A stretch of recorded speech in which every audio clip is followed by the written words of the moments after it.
Así afectará a los autónomos el nuevo sistema de horas extra que propone Díaz con la reducción de jornada. El anteproyecto complica el uso de las horas extraordinarias y aumenta el control sobre los negocios. El anteproyecto de ley para reducir la jornada que quiere aprobar la ministra de Trabajo trae también cambios en las horas extras. Así afectará a los pequeños negocios. Los negocios deberán optar por contratar más personal o pagar más horas extras si se reduce la jornada a 37 horas y media semanales. El Gobierno aprobó el mes pasado en Consejo de Ministros el proyecto de ley que obligará a autónomos y empresas a reducir la jornada laboral de sus trabajadores a 37 horas y media semanales. La norma, que también contempla un cambio en la consideración de las horas extraordinarias, fue enviada al Congreso para su convalidación definitiva.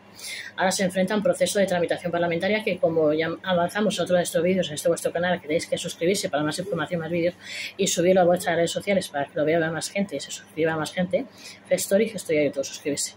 Ya somos más de 1.400 suscriptores, así que no paréis de suscribirse para apoyar el canal. Se prevé complejo y prolongado. Un proceso de tramitación parlamentaria que se prevé complejo y prolongado. De aprobarse el anteproyecto de ley para la reducción de jornada propuesto por la vicepresidenta y ministra de Trabajo, las modificaciones en materia de horas extraordinarias afectarían a autónomos con empleados y pequeños negocios. Cambios en las horas extra para las pymes si finalmente se aprueba el anteproyecto de Díaz. La reducción de jornada implicaría que la Inspección de Trabajo vigile más las horas extras. Los trabajadores a tiempo parcial no podrán hacer horas extras. Si los negocios no registran las horas extras, se dará siempre la razón al trabajador.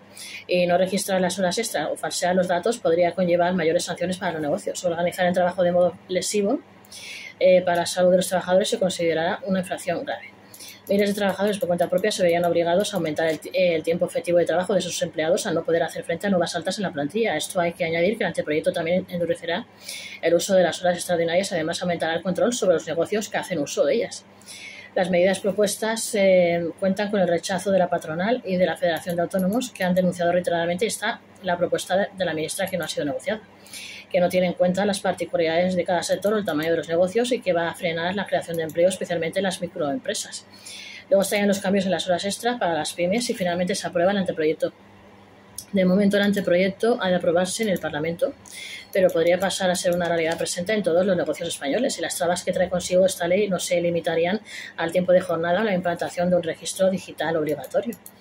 La reducción de la jornada máxima implica medidas legales adicionales para poder ser realmente efectiva. Por eso la norma incluye una nueva regulación del registro de jornada, considerado clave para controlar el tiempo de trabajo y evitar excesos en las horas extraordinarias. El resultado es que se reduce la jornada laboral máxima de 40 horas a 37 horas y media semanales, manteniéndose el salario intacto. Este cambio redefine cuando empieza a comportarse una hora extra y tendrá un impacto directo tanto en la organización del tiempo de trabajo como en el coste laboral para las empresas. Se explica que los negocios deberán tomar una serie de decisiones que les supondrá un aumento de gasto. Podrá optar por contratar más personal para mantener el nivel de actividad, lo que supondrá un incremento de salarios y cotizaciones. Otra opción es que los trabajadores realicen las 40 horas que venían realizando, abonando las horas extra correspondientes, que supone como mínimo un recargo del 75% sobre la hora ordinaria. Luego estaría la reducción de jornada, que implicaría que la Inspección de Trabajo vigile más las horas extra. De llevarse a término, la reducción de jornada podría representar un auténtico desafío para el colectivo, ya que sin una rebaja proporcional del salario también afectaría a determinados conceptos retributivos como las horas extra, generando dificultades de adaptación para los pequeños negocios. En otras palabras, la reducción de jornada implicaría que la Inspección de Trabajo vigile más de cerca el uso de las horas extra, puesto que no se pueden utilizar en todos los casos, por ejemplo, con un empleado a media jornada, y se obliga a pagar como tiempo extraordinario las horas que hasta hace poco eran parte del salario. Se produce una menor flexibilidad operativa, ya que muchas pymes suelen tener jornadas adaptadas a la demanda, campañas, fines de semana, turnos extendidos. Jurídicamente, las pymes conservan su poder de dirección de conformidad con el artículo 20 del Estatuto de los Trabajadores, pero su ejercicio quedará más acotado. En concreto, no podrán exigir prolongaciones de jornada que excedan las 37 horas y media sin pagar o compensar. Cualquier cambio de turnos, distribución irregular del tiempo o modificación sustancial de jornada deberá pasar por el cauce del artículo 41 del Estatuto de los Trabajadores, modificaciones sustanciales de condiciones de trabajo. Además, si antes se computaban 1.800 horas anuales a razón de 40 horas semanales, ahora deberían reducirse a unas 1.667,5 horas. Este ajuste implica modificar calendarios laborales, cuadrantes de turnos, fichajes y descansos en coordinación con la representación legal de los trabajadores o de forma individual si no existe. Los trabajadores de tiempo parcial no podrán hacer horas extra. La ministra se propone también modificar la letra C del artículo 12.4 del Estatuto de los Trabajadores, de modo que las personas trabajadoras a tiempo parcial no podrán realizar horas extraordinarias, salvo en algunos supuestos muy concretos, según se expresa en el anteproyecto para la reducción de jornada.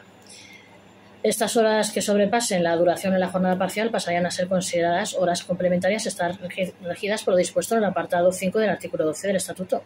Es decir, tal y como se establece actualmente en el Estatuto de los Trabajadores, deberá existir un pacto con el trabajador en el que se estipule el número de horas sin superar el 30% de la duración del contrato y solo cuando el contrato no sea inferior a 10 horas semanales. Además, el empleador deberá avisar con 3 días y el trabajador podría renunciar con 15 días de preaviso.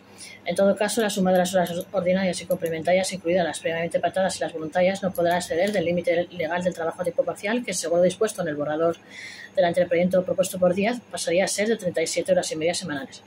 Además, el registro de las jornadas parciales pasa a ser también obligatorio. Hasta ahora se contemplaba un sistema específico de control de horario para los contratos a tiempo parcial. El proyecto elimina esta distinción y a partir de su entrada en vigor, tanto trabajadores a jornada parcial como completa deberán regirse por el mismo sistema de registro. Lo que se pretende con estas reformas es asegurar mayor transparencia en las horas realmente trabajadas y evitar diferencias en el control.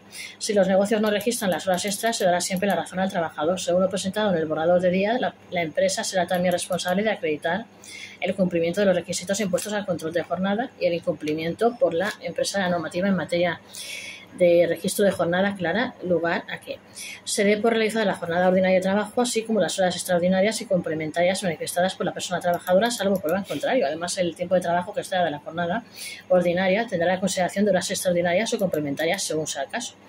No registrar las horas extra o falsear los datos podría conllevar mayores sanciones para los negocios. Otra de las novedades del anteproyecto es que se endurecen las consecuencias de incumplir las obligaciones en materia de jornada, entre ellas las relativas a horas extraordinarias. Concretamente, se pretende modificar el apartado 5 del artículo 7 de la Ley sobre infracciones y sanciones en el orden social, incluyendo que tras transgredir las normas y no registrar correctamente la jornada laboral o las horas extras se considerará una infracción que afectará a cada persona trabajadora afectada y no al conjunto de la plantilla. Además, aumentarán las sanciones a 10.000 euros, por lo tanto, los negocios que dejen de registrar una sola hora extra de sus empleados deberán pagar en concepto de sanción 10.000 euros por cada uno de los trabajadores afectados. Organizar el trabajo de modo lesivo para la salud de los trabajadores se considerará una infracción grave. Con respecto a las infracciones en materia de prevención de riesgos laborales, se aclara que uno de los principales cambios es la supresión del punto 5 del artículo 35, lo que supone que las diferencias en el registro de jornada ya no se considerarán faltas leves, sino infracciones graves, con multas que oscilan entre 1.000 y 2.000 euros por trabajador afectado. Esto significa que el incumplimiento de estas nuevas reglas podrá ser sancionado con mayor severidad, reforzando así su cumplimiento efectivo. En el anteproyecto de la ley se añade un nuevo apartado 30 al artículo 12 y un nuevo apartado 18 al artículo 13, introduciendo incumplimientos en materia de organización y ordenación del tiempo de trabajo que generen o impliquen un riesgo grave para la seguridad y salud de las personas trabajadoras. Así se consideran una infracción grave los incumplimientos en materia de organización y ordenación del tiempo de trabajo que generen riesgo grave para la seguridad y salud de las personas trabajadoras por afectar al disfrute de los periodos mínimos de descanso diario y semanal, vacaciones anuales, duración máxima de la jornada de trabajo, pausas durante la jornada, así como a la regulación del trabajo nocturno, trabajo a turnos y ritmo de trabajo, salvo que proceda su calificación como infracción muy grave de acuerdo con el artículo siguiente. Según lo expuesto en el anteproyecto, consideran una infracción muy grave o incumplimientos en materia de organización y ordenación del tiempo de trabajo que afecten al disfrute de los periodos mínimos de descanso diario y semanal, vacaciones anuales, duración máxima de la jornada de trabajo, pausas durante la jornada, así como a la regulación del trabajo nocturno, trabajo a turnos y ritmo de trabajo e impliquen un riesgo grave e inminente para la seguridad y la salud de las personas trabajadoras.